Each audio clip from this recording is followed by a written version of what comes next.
Okay, so we're going to do a physical assessment of Chris's hip today. Is that okay with you, Chris? Yeah, Lovely. So we're going to start off with a gait analysis. So we're just going to ask Chris once again to walk up and down here, and we're just looking for any deviations or a gait that looks antalgic or anything like that. Lovely. So I'm just going to ask Chris to stop.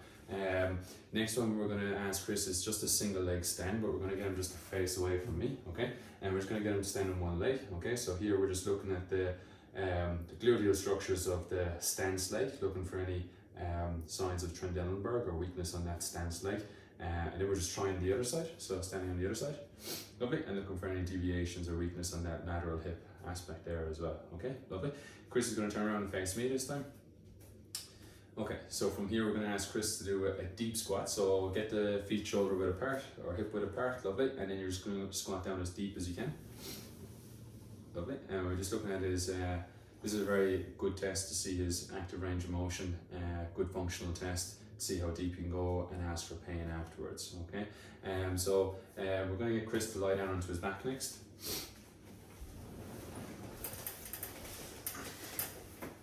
Lovely, so this leads us on to some palpation, okay? So when we're looking at the hip, we can kind of categorize hip pain into hip pain, groin pain, or inguinal type pain.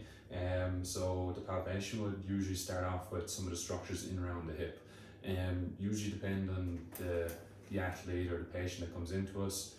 Sometimes with the younger athlete, we kind of looking at traction apophysitis.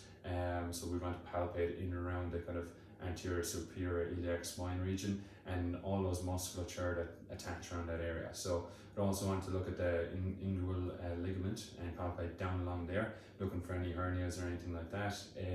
And then the pubic symphysis as well, so we want to palpate along there, and then running all the way down to the adductor muscles as well. So just trying to palpate the landmark of the anterior superior iliac spine, and what we have here is we have some muscles that run off here, and that would be kind of, I suppose, first of all, you look at that inguinal ligament that attaches here, and then further down you're looking at your sartorius muscle as well.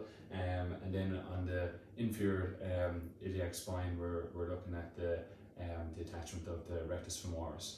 And just rolling off the aspect of that superior iliac spine, we are palpating down into the psoas muscle. So sometimes it's a very sensitive, tender spot, and we ask the patient to take a deep breath in, and on the exhale back out, we can kind of drop off that bony landmark into the soft kind of pit there as well, and we can just feel that kind of psoas muscle. And then if we roll in behind the ilium, we can kind of feel the iliacus muscle there as well, which can sometimes be a problem. And from there, we want to run down the inguinal ligament and just feel for any kind of palpable masses, leading to believe there could be a hernia there as well. And then we kind of come in towards the pubic bone, and we just want to palpate for any tenderness over the pubic bone. Sometimes you can use the tenar prominence here as well, which is a little bit more comfortable, and then you can just push down on that bone as well, just to see if there's any kind of tenderness in and along there, okay? Another way of testing for the sartorius is we can do a little bit of hip flexion with external rotation, and that can allow you to kind of palpate that muscle a little bit easier. Yeah, good stuff. To test just for any kind of, I suppose, hernias, we can just bend the legs a little bit and bend the other leg as well. And just getting Chris to do like a little tiny sit up, okay? So just, yeah, cross your arms across your chest and just bring up a little bit and hold this position. I'm going to push him down, don't let me push you down. And this will bring on some of that pain in that inguinal region, okay? So the legs are coming back down. Okay, so then finally the structures on the, I suppose the inside region of the groin would be like the adductor muscles, okay? So we're going to just allow Chris to drop that knee out to my hip here, so he's not actually holding the hip, so he's totally relaxed. And we're just going to run down along the adductors of the hip, and down along the adductor longus, all the way into the insertion on the pubic bone, and just looking for any kind of pain provocation there. And we also have the adductor magnus that can be an issue sometimes, okay? And just testing those kind of adductors, we can do like a squeeze test. So I'm just asking Chris to bring both of his legs together. And if there's any pain or weakness here, it would lead us to believe like an adductor issue. Another one, we just bend both legs up like this. So yeah, I put my fist in between both of his knees, and we ask Chris to squeeze his knees against my hand. Same again, just a shorter lever, just seeing what his strength is like, and just palpating for any pain provocation. Okay, so just relax there. What I like to do sometimes is just go single leg by single leg, just to test the difference. So don't let me pull you out, and I'm just trying to pull his leg out to the side, and just asking the patient is there any pain, and then I'm going to try on the other side as well. Usually walk around to the other side, or you could use like a dynamometer as well to test it to get more objective feedback on that one. Good. So that leads us on to the next part, which is like the active range of motion. So we're just going to get Chris to bend his knee up towards his chest as high as he can, all the way up. Good, and back down. And then on the right side as well, so all the way up as high as you can. Good stuff, and back down. Okay, so we're just bringing his knee up to around 90 degrees of hip flexion, and then I just want him to try a little bit of hip internal rotation. So Chris, bring your heel towards the inside here. Yeah, lovely. And all the way back out to the outside. Good, and relax the leg completely back down to the bed, and we'll try it with the other side as well. All the way in, and all the way on the way back out. Lovely, and relax. Okay, so next we want to look at active adduction. So I'll actually help Chris here, and I'll lift up his right leg, and I'll ask him to move his left leg inwards as far as possible. Yeah, and this is hip adduction. Lovely. And contralateral side, all the way in. Good, and back out. Lovely. We're going to go hip abduction. So just helping Chris, I'm not actually holding his leg, but I want him to bring it out as far as he can. Good, and back to the center. And then we'll be doing it on the other side as well. Lovely, and back to the center. Okay, leads us on to like a passive assessment of the hip. So he's totally relaxed, and I'm just going to end range feeling for end range feeling. So it should be like a soft tissue end feel, hip flexion. Come back into around 90 degrees. We can do hip external rotation and hip internal rotation, and back down. And then we could try it on the contralateral side as well. Okay. Then we ask Chris to just bend his leg, pop it over here, and I'll just bring him into adduction as far as I can. Ask him for any pain, provocation there, and then vice versa on the other side. And then passive assessment of hip abduction, out as far as you can. Ask him for any pain or looking for any stiffness or lack of range of motion in that region. And leads us on to some muscle testing. Okay. So bending the knee back up to the top again. So hold your leg there in that position, and don't let me pull you down. So this is like testing hip flexion. So like some of the hip flexors would be like the psoas muscle, for instance. Then we're going to go with knee extension. So kicking that knee up into my hand, looking at the rectus femoris muscle here as well, and back down. Yeah, and we did some of the squeeze tests for the adductors of the leg as well. So that leads us on into some special tests in around the hip. So really screening for like any kind of intra-articular hip issues like the femoral acetabular impingement or labral issues. I tend to use the Fedor test. So we're kind of flexing the hip, we're internally rotating, so we're adducting the hip, and we're doing internal rotation and closing off that intra-articular space and looking for any pain, reproduced or familiar pain from the patient there as well. Then we can pop into, we can actually do the Thomas test in this position as well. So we can ask Chris to hold onto his knee and bring it all the way to his chest. This is also another test that can be used for intra-articular issues inside the hip. Lovely, and back down. Leads us into the Faber test. So we can pop that leg onto the contralateral side, and we will just actually fixate his contralateral hip and ask him to relax this knee down as far as he can, and then just provide overpressure and just see if there's any reproduction of pain in that one as well. Lovely, and we'll be doing that on the contralateral side as well.